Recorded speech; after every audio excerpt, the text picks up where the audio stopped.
Lors d'un dialogue économique franco-chinois, le vice-premier ministre chinois He Lifeng a exhorté la France à intervenir pour stabiliser les relations sino-européennes.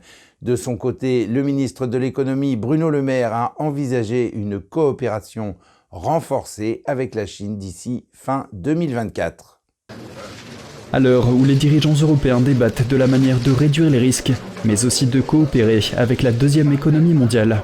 Samedi à Pékin, lors d'un dialogue économique et financier entre la France et la Chine, He Lifeng, le vice-premier ministre chinois du Conseil des affaires, a demandé à la France d'user de son influence.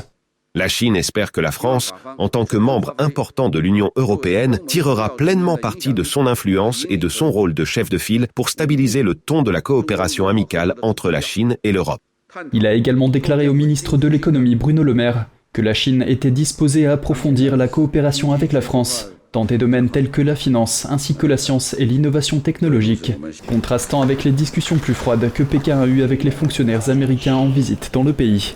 Alors que les récentes visites en Chine du secrétaire d'État américain Antony Blinken et de la secrétaire au Trésor Janet Yellen ont été marquées par des discussions sur le découplage, Bruno Le Maire a suggéré une échéance à la fin de 2024 pour renforcer les opérations économiques et financières avec la Chine avant le 9e dialogue économique et financier entre les deux pays.